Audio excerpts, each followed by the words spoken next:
Hello, denizens of the internet. Well, it's my pleasure to introduce to you Justin and Lisa. Lori, damn it, I'm going to start again. Hello, denizens of the internet.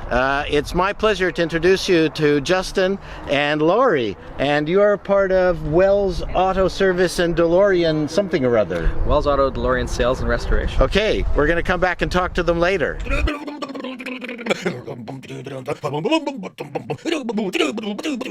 Justin, so my friend Chris Legowski asked me to come up here. There's a crap load of DeLoreans here. Yeah, we have about 20, I believe. 20? And what the heck are you doing with 20 DeLoreans? Well, today is the Wells Auto DeLorean Tech Day, where we take every one of these vehicles, we inspect them for the next driving season, we make sure that they are roadworthy and address any problems that have to be taken care of during the year. And now these are all yours, or these are your customers? These are my customers. Oh, okay, so they come here, yes, and then they beg you for service. That's correct. we book them all in, everybody gets taken care of, and we do have vehicles for sale as well. So okay. One of my own personal cars here as well, but... So when I came here, I thought this is kind of a car swap, and most of these were on sale. No, they're not. No, okay. We have 4 for sale. Gotcha. Yeah, we always have about 4 for sale. And you charge a reasonable amount to service your customers? Absolutely. Okay. Yeah, we're quite reasonable for a niche car. And what kind of service are they in for? The usual things: oil changes. We check suspension. We check your electrical. We check your coolant, and address anything that seems that might be a problem in the future. I see. And what do you do here? I'm just hanging out.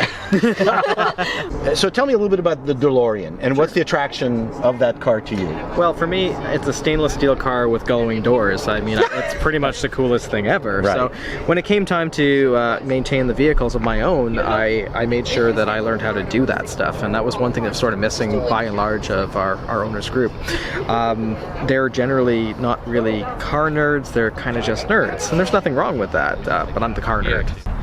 While each one of these cars has their own story, I mean, these are 37 and beyond year old cars.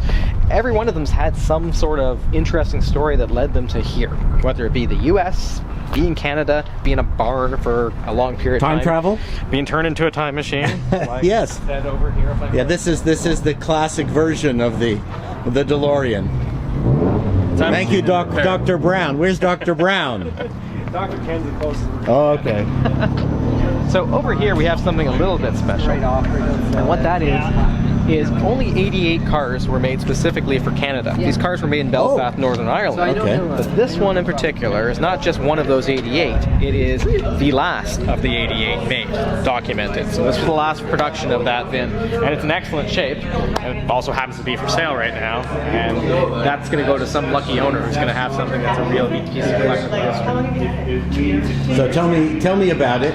About Sure. this car. Well, again, like later model DeLorean vehicles, it's a 1983 car. It's got the gray interior. It is 5-speed. So gray is standard? Gray is standard on the later model cars predominantly, but also a black interior was offered as well. So the difference was the earlier cars had a black interior with a darker gray carpet. This was a black interior with a light gray, but this car, light gray and light gray. So it's quite bright, quite airy. Seats have just been reupholstered. Stainless steel bodywork is in excellent shape. Doors closed, open and beautiful, open and closed beautifully. Engine's in great shape as well. Nicely detailed engine bay with a few upgrades done to it as well. Looks and drives as well as it sounds. It looks like a very nice car. You said this one was yours? No, this is for sale. Oh, it's for sale. Yes, again, it could be somebody's next car. Well, they're classics because of their age, because of the type of vehicle it is as a semi-exotic. It's because of its history, but mainly because a vehicle that was such low production is a collectible item. And when was the last DeLorean made? 1982 was last production. Really? 82? Yes, but they were sold as 83 model year cars. For example, this particular car was September 82 production, sold as an 83. Right. And of course, did these cars, obviously these cars became more valuable after Back to the Future. You know, oddly enough, they didn't. No? Back in 1985, 86, 87, that was sort of a darker era for the car, up until maybe the mid to late 90s. The reason is it was pre-internet. It was very hard for you to get information about the car. Parts were sold through a number of vendors, but not necessarily easy to access. So that's referred to as the dark era. So there's a lot. But were you a DeLorean fan back then? Absolutely. Okay. Oh, yeah. You were born back then? I was born back then. Thank you. Appreciate that. But I knew it from the movie. DeLorean was made at the worst time because it was a recession. You bet. Right. And the fuel crisis. Right. And now we're launching a luxury sports car that during the emission issue, which didn't have the power that it was originally intended to. Can I get in on this one? Oh, okay. You might want to put that. Hang on, you're a bigger guy than me, so I'm going to dial this back a bit for you. Okay, let's see. Right there. Dial it back. Okay, here I go. Oh, look at this. Oh, you know what? I have never been in a DeLorean. Wow.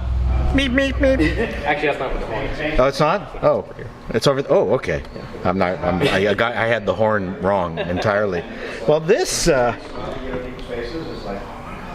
I've always looked at these cars from afar, and I never thought I'd have a chance to get in one. Thank you very much, Justin. I feel very honored. You're very welcome.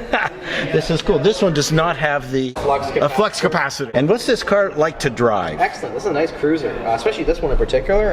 It drives really, really well. The best way to explain the driving of a DeLorean is sort of like the grand touring vehicles of the time. The Lotus Esprits, the Jag Coupes of the day, the BMW Coupes of the day. Yeah, that sort of a heavy tour car. Well, yeah, and this is actually a bit more nimble than some of those. And it kind of has to be. It's a 2,700-pound car, so it's not as heavy, but it does have a bigger feeling to it because it is a proper luxury vehicle. When I got out of the car, I hit this thing. Everyone here recognizes this version of the DeLorean, the one with the paper towels. It was very, very famous. The paper towel DeLorean that made famous in the Back to the Future movie. The paper towels is what makes time travel possible. See, that was one of the things that they never mentioned in the movie. Because I never believed that you had to go up to 86 miles per hour to get it to go to time travel. It's the paper towels. Yeah. 88 miles an hour and the paper towels. 88 miles in per the hour. deleted scenes. So, the less interesting scenes. And who are you? My name's Ken Kapalowski. Ken, nice to meet you. Yes, nice Burlington, to meet you, sir. I'm from Burlington too. If you see a weird dude driving around in a time machine in Burlington, hi. Hi. So, yes, you had decided to turn this into it's a replica of the Back to the Future time machine, yeah. Right. I started out with the flux capacitor inside, and then I just kind of went from there and went to this. And why? Because it's fun. I watched that movie when I was a kid, and I turned to my parents. I said, look, I'm going to get that car one day. I said, it's not real, honey. I said, yeah, it is. I made it, so it's fun. We got to do really cool adventures. My wife and I, we take the kids out to Comic-Cons. We have a great time with it. Yeah, this would be great at Comic-Con, oh, yeah, obviously. We love it. Do they pay you to come out to it? No, I usually go, we do a lot of fundraising for the Michael J. Fox Foundation. Oh, fantastic. For Parkinson's That's research. So it's great thing. It also makes me feel and be a little less weird as a creepy dude with a DeLorean time machine in the garage, right?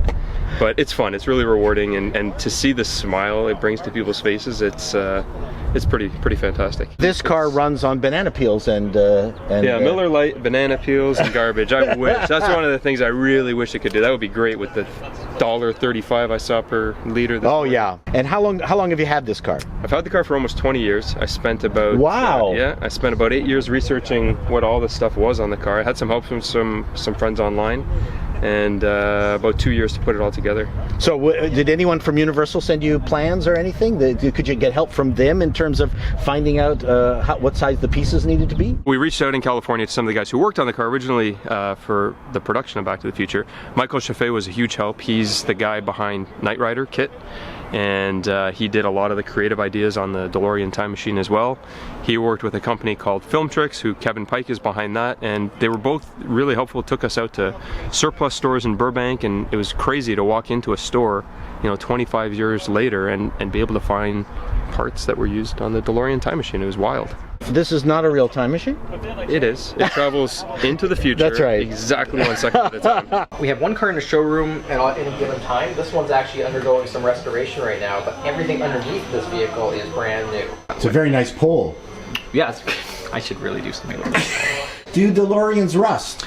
DeLoreans rust underneath, and that's why we do frame swaps on them. I did want to show you the frame. Oh, yes. In a second, I'll get to that.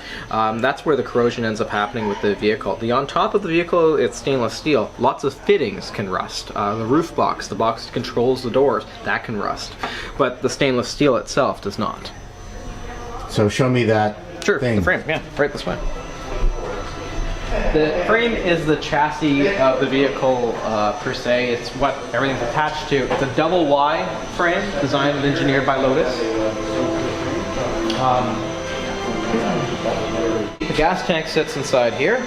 The engine sits over there. And suspension bolts to that. The body of the car itself is fiberglass. It's a tub that actually sits on top of that, and then the stainless steel body panels bolt to said tub. Here you can just buff it with like a Brillo pad or something? Well, we use a actual 3M blending pad. Ah. That's what this is right here. It has a specific grain to it. And when we have scratches on the vehicle, if there's something that's minor there that we want out of it, simply just do this until we make her shiny. You are someone who comes here and has Justin touch your car. And because I'm completely mechanically helpless. That's okay, why. but you let him touch your car. Absolutely. In ways that maybe are not right. That I have no idea how to do myself. Oh, okay. So what is your name? Michael Borthwick. Michael Borthwick. And how long have you been owning a DeLorean? I've had it for 13 years now. Wow. Yeah. Tell me, is it an enjoyable ride? Oh, absolutely. Okay. Yeah, the DeLorean at the time, when it first came out, because it looked like a Ferrari or a Lotus, everyone expected it to go really fast. Right. And it didn't, because it was underpowered at the time. It's a heavy car. It's a stainless steel car. It's not that heavy. It's just that the motor was not exactly what he was hoping to put in it originally. So the joke is with the DeLorean, it's fast, but it's not quick about it. But once you get up to speed, it's a very, very enjoyable car to drive. Quiet? Yes, and super comfortable. It's probably the most comfortable car I've ever driven. Thank you very much, Michael. Take care. Well, thank you, Justin, for showing me around this incredible DeLorean experience that you had. Completely unexpected. Wow. There's an insane number of DeLoreans. I never thought I would see so many in one place. Anyways, that has been our DeLorean adventure today. Until next time, internet denizens, so long. I can't even say my own catchphrase. So long, bye. I think I'm going to go home in my sad little Toyota now.